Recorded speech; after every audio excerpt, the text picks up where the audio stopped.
Let's talk about who is going to take part in that panel. We have a group of distinguished guests who will share their expertise on preventing anti-Semitism with a particular emphasis on education and, as you've heard before, the adoption of the IHRA definition. With us, we have Mayor of Bal Harbour, Florida, Gabriel Groessman, Human Rights Commissioner of the City of Vienna, Austria, Shams Assadi, and Director of Government Affairs for the Simon Wiesenthal Center, Mark Weitzman. And after the panel, we'll have a short one-on-one talk with Ronald Leopold, the Executive Director of the Anne Frank House in Amsterdam. But first, a statement from the Mayor of Vaughan, Ontario, Maurizio Bevilacqua. Last year, Vaughan adopted the IHRA definition of anti-Semitism, which has since become a vital tool for them in the fight against it. Mayor Bevilacqua, we'll turn it over to you. I'm Maurizio Bevilacqua, Mayor of the City of Vaughan in Ontario, Canada. I'm pleased to join the 2021 Mayor's Summit against anti-Semitism.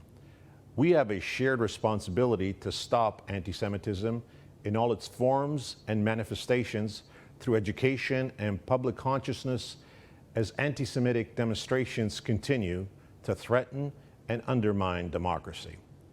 At the City of Vaughan, we have created a municipality that is welcoming, inclusive, and respectful. In January 2020, our city adopted the International Holocaust Remembrance Alliance's working definition of anti-Semitism.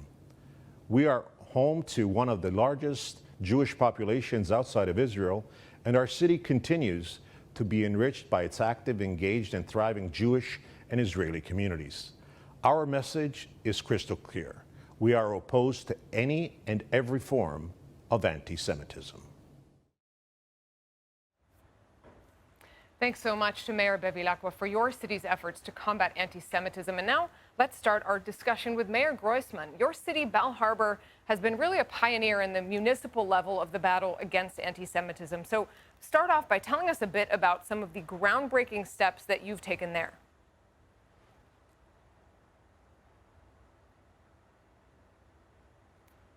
Mayor Groessman, do we have you? I think we're going to hear you in just 1 second. Yeah. Thank you for having me, and thank you to my friend Uwe Becker for organizing this, and to CAM. You know, in Bal Harbour, we've been combating anti-Semitism in different ways for the past 6 years. We're the first municipality in the country to pass an anti-BDS ordinance back in 2015. And in December 2017, we passed the codification of the anti-Semitism definition. But I'm not really an advocate for academia or for philosophical actions, but for concrete actions. And in the manner in which we passed the IHRA anti-Semitism definition, we tied it to the hate crime statutes to direct our law enforcement officials in investigating any potential anti-Semitic hate crime against the Jewish community to refer to this definition in making their determination. We found that law enforcement, who's in the front line, obviously, on the actual attacks on the Jewish community and on all communities, were at a lack of understanding of the language that was being used by the perpetrators of the anti-Semitic attacks today. And it's been an incredible tool that we've been able to leverage for many other incredible things. Well, let me jump from there to Commissioner Assadi. Can you tell us why anti-Semitism, in your eyes, is actually a human rights issue? And what does this actually mean when we look at how to address it, how to fix the problem?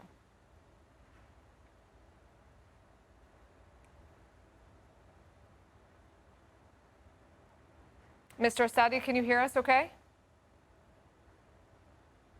All right, well, let me jump then from there to Mr. Weitzman while we await Assadi to get back connected. So more and more cities around the world are adopting that IHRA definition of anti-Semitism. It's something we've been talking about a lot here. So tell us why this is actually a useful tool on a practical level, on a municipal level, to fight anti-Semitism.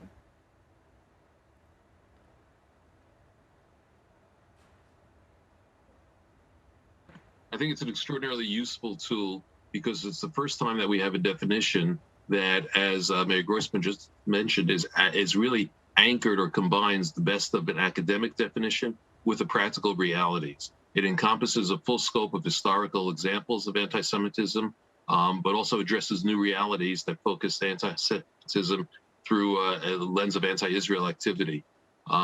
It has concrete examples, so it could be used for training of everyone from law enforcement to judges to educators and people who are really dealing with the impact of anti-Semitism as first responders or the after effects of it. And by adopting it, the politicians or the mayors who do so are sending an important, extraordinarily important message to their communities that it's both moral in the sense that it is saying that bigotry and anti-Semitism have no place in those communities, but it is also politically practical in saying that these are steps that we can implement to deal with the issue. So Mayor Groessman, let me jump back to you on that note. And beyond the anti-BDS resolutions and the IHRA adoptions that you're both talking about, what more do you think that cities can do to push back against anti-Semitism? Leaders of all kinds need to have moral clarity on this issue. We need to have no tolerance whatsoever for anti-Semitism. There has to be no ambiguity in the way we approach anti-Semitism, anti-Semitic attacks, and we cannot allow it to be politicized, which is what's happening a lot in the United States at this moment. Importantly, for the crowd that's here today, we have many mayors and municipal leaders. It's also very, very important not to allow others to separate the state of Israel and Israel from the Jewish identity of the Jewish people. And that's something that's being done all the time to try to separate what is pure and simple anti-Semitism, saying that Israel is like the right arm of the Jewish people. So to say that we're not anti-Semitic, we just have an issue with Israel, is really just a thin veil for anti-Semitism, and we cannot allow that to occur. So let me come back to Vienna, to Commissioner Assadi, who I believe is joining us now, and to that question, because we've heard from a lot of mayors throughout this event that anti-Semitism is not just a Jewish problem, that it's really a problem for all communities, and the solution needs to have all communities take part. So why is it a human rights issue in your eyes, and what do you think that means in terms of how you can actually take care of it? I mean, if you look at the human rights-based approach, the equality and participation of all of parts of the society is the main principle of the human rights. We do have the anti-discrimination rule and law in Vienna, and we just had it in 2004. And we look at all of the people, if they are discriminated according to their faith, religion, or just whatever, that's all grounds of discrimination. So it has not really supposed to be in the society. And of course, we go to the just right to the level that anti-discrimination should not be normality in our society. If today are the Jews, tomorrow they are Muslim people, or tomorrow they are just people with different just reasons because of their sexual orientation, are the victims of the discrimination. So we really look at to the subject from the human rights based approach, and we do have in Vienna, because of the history of Vienna, that we had, I don't want to go that far, but Vienna used to be one of the very livable Jewish communities in end of the 19th century, and we know what happened. And if we look at the history of Vienna, we have to really be very serious with this aspect. And we do have at the city level or at the parliament of the federal level, we do have the anti-discrimination, or just we do have the just working group of anti-Semitism, and we monitor the just anti-Semitism in the society, and we work with different sport clubs, with football clubs, and we look at to the training and education of the people, and in all walks of the life. And we look at to the training and education of teachers, or just vocational schools and pupils, and we work with different media in this level, and we try to really bring the just subject to the society, in all of the society, and we look at with a holistic view to the subject anti-Semitism. So the city of Vienna has 2 Jewish museums, main museums of Austria, and we just work with many different cultural ways to again mainstream the cultures, all of the cultures, but Jewish cultures also in Vienna. Well, Commissioner Assadi, you mentioned, of course, that city's very dark history. So I want to fast forward to get a sense of what's going on there today, so many decades after the Holocaust. What forms of anti-Semitism do you actually come across most in your work in Vienna? And then as a sort of step further, what is the greatest challenge that you think is facing your city in dealing with it? I mean, from one side, the rise of the right-wing parties and just their beliefs that sometimes even Holocaust didn't exist. And it is very dangerous, according to our history in Vienna. And of course, from the other side, that we have newcomers, and we just have to really keep an education of all of the people in our society. And we try to do that with a holistic system, with everybody, and all kinds of anti-discrimination, anti-Semitism, anti-Muslim Islamophobia, or just whatever that for the time being in our society exists. And we try to put many different, just medias for doing that. Only training is not possible. Just for the time being, we are about to have a very compass of religions in a part of Vienna that it is newly built. And in this part, education, library, and university for religions, all of the religions, they come together. We try to just communicate, and we try to just city of Vienna, bring all of the religious leaders together and just discuss with them, all of them. And then this campus is going to be maybe in 2 or 3 years, we are going to be just to have the university over there. And all of the dialogue and just participation of all of the parts of the society and different phases of the society is very, very important. And it is our measure to have a human rights city, a very holistic concept for anti-Semitism too. Well, really, as part of that, hopefully these conversations can help add to that. You were talking about dialogue, the importance of that in finding solutions. So hopefully everybody can learn from each other and get some ideas going forward for how to deal with issues in their own cities. I want to come back to Mr. Weitzman and back to that IHRA definition, because you were saying, and we've heard that several times already today, that is a really useful, practical tool in dealing with anti-Semitism. So how do you think you can actually get more cities to adopt it? Well, I think there are a couple of parts of this. One is that I think that one of the benefits of the IHRA definition is that we've heard a lot of conversation, rightfully so, about the extreme manifestations in anti-Semitism today, whether it's the shootings in Pittsburgh or the attack in Halle or Paris and Copenhagen and so on. But I think that we have to recognize that anti-Semitism grows. The seeds are planted in different ways. And one of the ways that they're planted are really in Western culture and Western history. We have, for example, the recent renaming of a football stadium in Ukraine for a Nazi collaborator, or the presence in Vienna of a statue honoring Karl Lueger, the mayor who pioneered political anti-Semitism, or even the medieval statues in Notre Dame, the Grand Cathedral in Paris, that show the triumphant church and the broken synagogue. These are messages that are inbred into Western culture. And until we begin to understand them and tackle them at an educational level, as we're looking at other statues and other memorials in the United States and other parts of Europe, for example, until we apply the same method to understanding anti-Semitism, we allow the seeds to grow and continue to grow. It is also an international in scope. Anti-Semitism is an international movement. While we have local manifestations and we have to address it, we have to recognize that groups and anti-Semites are sharing ideas, manuals, materials, training through social media, even physical contact. And we have to understand that we need to translate our actions on the local level into national, international scope.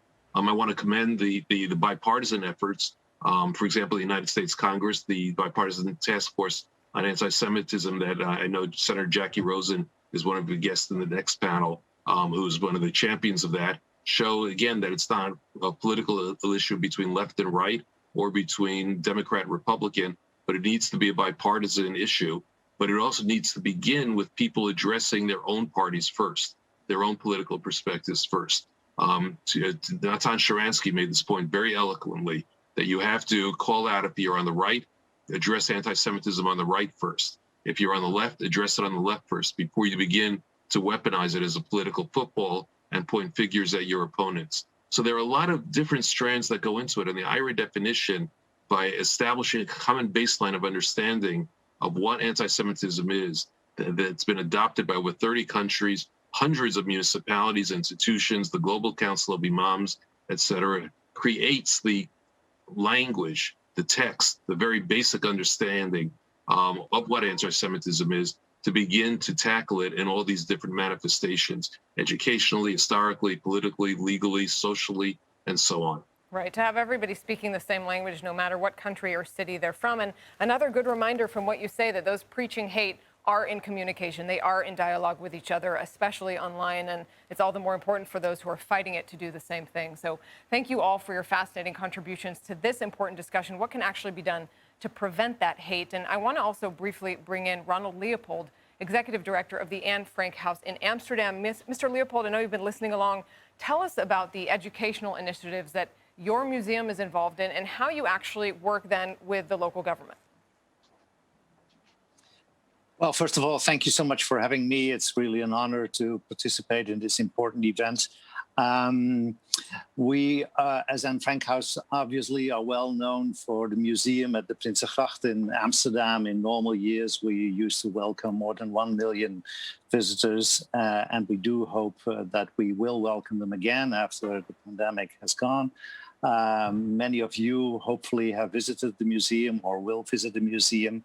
But actually, going back to its origins, which the museum opened in 1960, back to the origins, the educational mission of the museum has been just as important and maybe even more important to us, to the organization, than being the museum.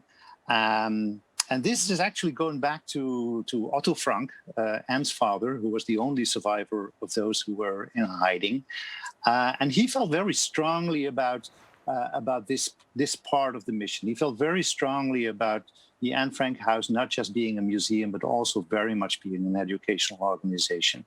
He said that what happened in the past we cannot change, but we need to build a better future, a better one than the one he had left in the past, which he had lost his entire family.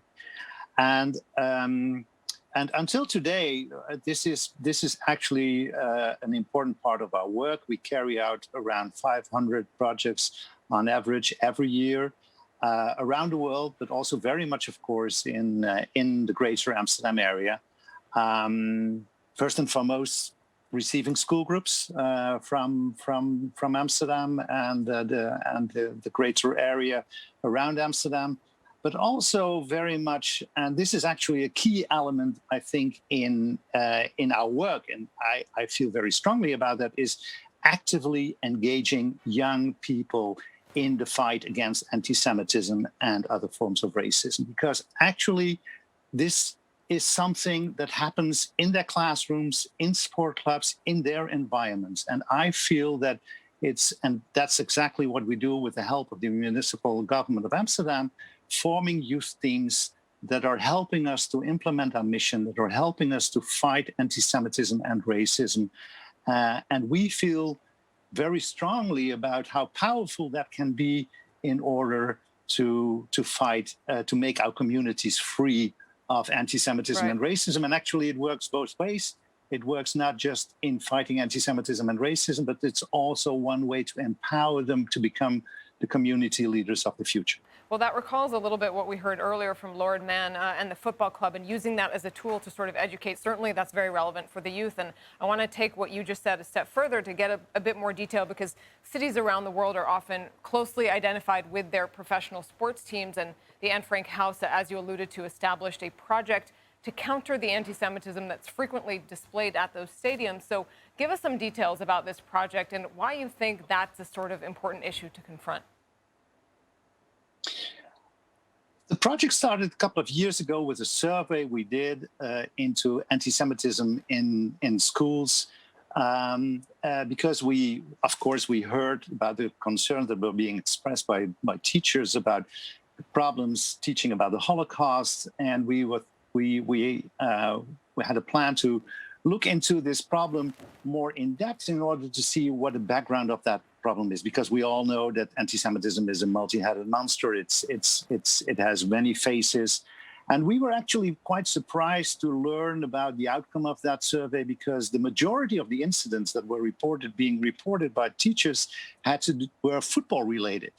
And that was something that, there was always a kind of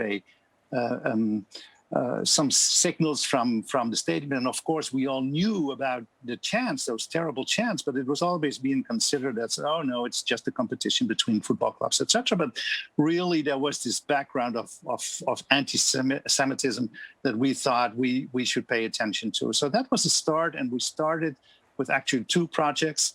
The one is trying to erase those terrible chants from the stadiums, and we're actually the key element of that is to use fans from a club and make them aware of the Jewish history and the Jewish tradition of these clubs in every city with the help of survivors.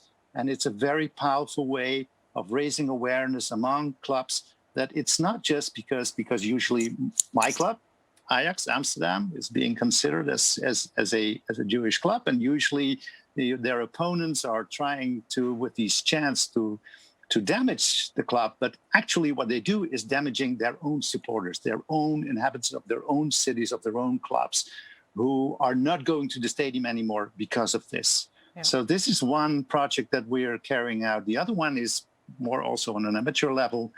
We're working with serious games, workshops with serious games that raise awareness about the diversity of sport, about the fact that sport is about competition, yes, but it's also very much about brotherhood. It's also very much where young people have their first experiences about dealing with people with other backgrounds.